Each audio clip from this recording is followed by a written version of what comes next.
I'm very proud to welcome you all to A.I.S.E. Normally at that part I give a short introduction about what is A.I.S.E. before I continue.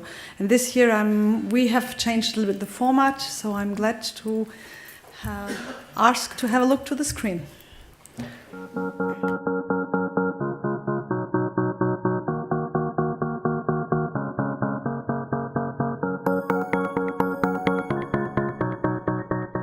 I'm proud to say that A.I.S.E. is probably one of the oldest industry associations in Brussels.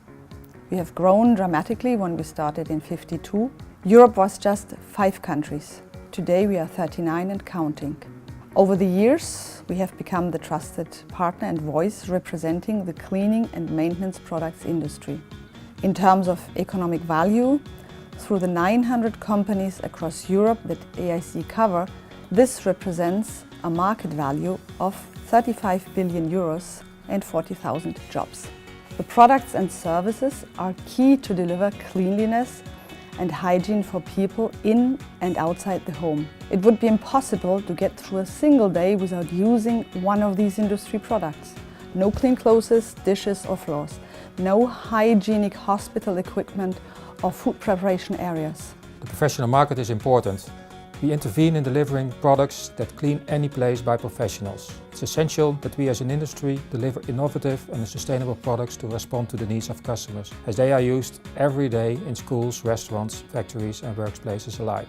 This segment of the market is also characterized by the presence of a broad number of small and medium-sized enterprises that are able to deliver niche solutions in the specific needs of their customers. The A.I.S.E. network has 3 key components. The national associations are one of those. We provide local knowledge, local antennae, if you like, a radar screen of some of the risks that are developing and some of the opportunities that are coming up. We also provide, probably most importantly, a very good understanding of our members. So of the 900 members across Europe, they are all members of the association. National associations are a key part of the 3 components. The second component is direct member companies. They provide resource in terms of people and of course financial, but also they have the connection to the operations and to the brands. So when it comes to implementing initiatives, they have the means to do that. When looking to the supermarket shelves in Europe, you will easily recognize the A.I.S.E. initiatives on the detergent and maintenance products. And of course the final component of the A.I.S.E. network is A.I.S.E. itself. They provide the glue to keep all this together. They have tremendous footprint in Brussels, great awareness of the agenda, but their primary role is to pull it all together to make sure we're all in the same boat, all rowing in the same direction. And I think when all that is working well, you have in Europe a very formidable, cost-effective and really unrivaled network to deliver across Europe.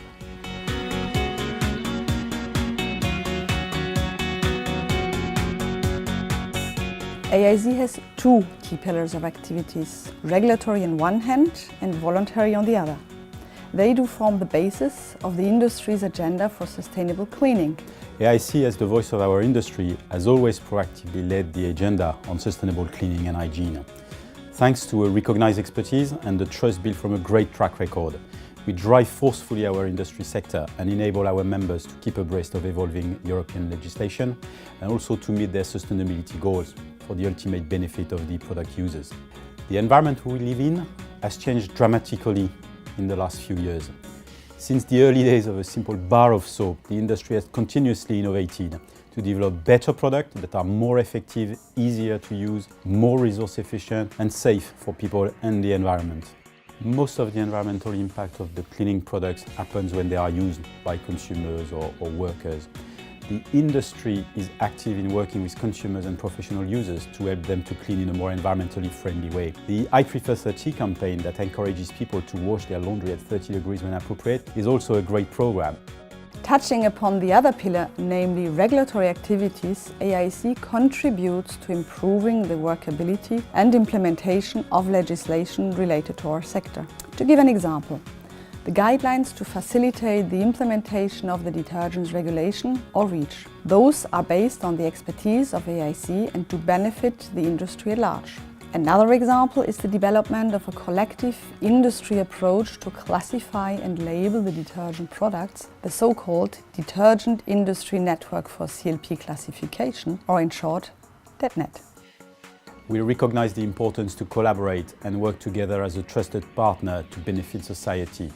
This collaborative approach with all stakeholders and across the industry and its value chain is core to how we want to work. Anticipating the societal and sustainability challenges is key.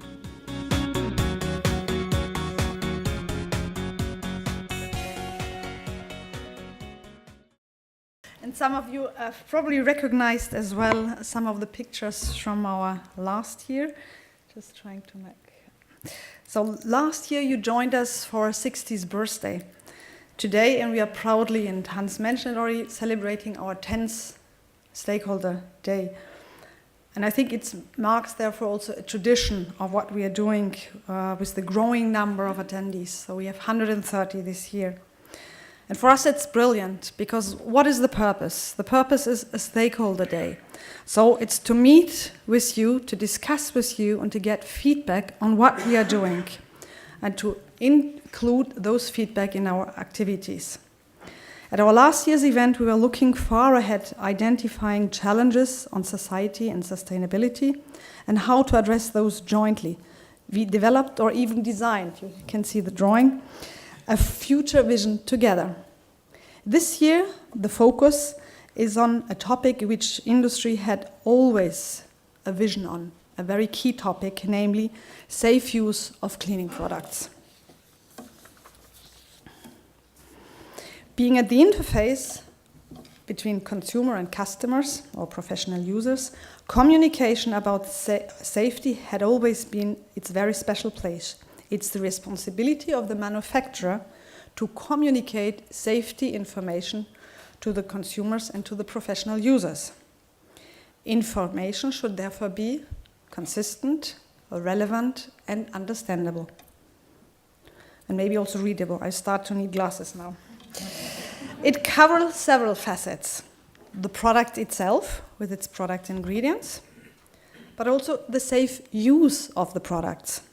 So consequently, it is about informing the users about the products, their safe use, and also about their benefits, meaning about the value to the user, but to a society at large. Information can take many forms, channels, vehicles. The aim is always to reach the consumer and the professional user. In 2004, A.I.S.E has started to develop on a voluntary basis and ahead of a legislation, the safe use icons, which you can see here, to inform end users about the safe use, handling, storage, ventilation of rooms, and so forth, what to do. Those have been communicated via the packs, and since its creation, probably it's consistently on billions of packs around the world, around Europe. Other channels being used are those such as the Charter, where a lot has been done to steer safe manufacturing processes, also in terms of, and in addition to the products, ingredients, safety evaluation, environmental risk assessments.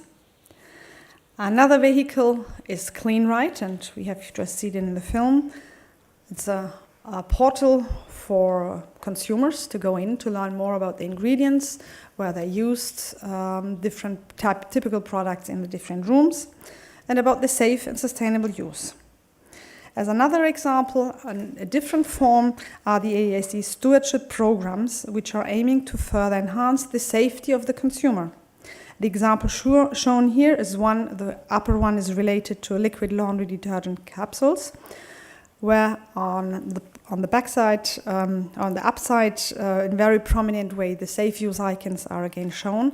But in addition, the product stewardship is aiming to increase safety by shifting from transparent to opaque packaging and to enhance the closing system of the boxes. Another example is related to the air fresheners, providing information to the consumers about the precautions to be taken when a specific sensitivity is known, and therefore allowing the consumer to make an informed choice about their products. Zooming further in, and with this to today's topic, it is related to a regulatory pillar, namely CLP. When UN legislation on global harmonized system or GHS, or the Purple Book, were discussed in the European Union to become in 2008 CLP, and for mixtures in 2015 to be applied, A.I.S.E looked already ahead to prepare for the reclassification with regard to their mixtures. And as you know, it is not only the new pictograms, you have them here, which will change, but it's also about reclassification. So I said deadline for our industry is 1st of July 2015. And there is one specific clause in the CLP legislation where it's specifically said suppliers may cooperate through a formation of a network to share data. And this was the inspired sentence on which we had a vision. So the setting up of this unique and first of its kind network for classification of mixtures, or the DEDNet, would not have been possible without the most valuable interaction with the relevant authorities, be it from member states, Commission, ECHA, poison control centers, academia, over the last 3 years. Industry and external expertise was necessary to pull together existing and newly developed in vitro data to establish a sound science network. The process continues. Today is the starting point, and I would like to take the opportunity to express my thanks to all that have contributed to make it happen today. During the afternoon, of course, you will have the possibility to hear more details how it works, but I think it is a very important moment, and Hans mentioned he's double grateful to be here. I would say even triple, because when he was president and we started to discuss in the board, he can consider himself also the kind of godfather to where we are today. So to conclude, safety for the consumer and customer are the priority for industry. While being requested by the legislation to do so, it's also an intrinsic part of what A.I.S.E is doing, so on the voluntary activities. Providing relevant information to the end user about the product and its safe use are key, and which can be done by different means, and you have seen some of them, labels, leaflets. The vision is to continue to further work on the developments together. With this, I would like to invite you to participate in today's discussion on securing consistent end-user communication, and also to take part in our inaugural journey of the DEDNet. Thank you.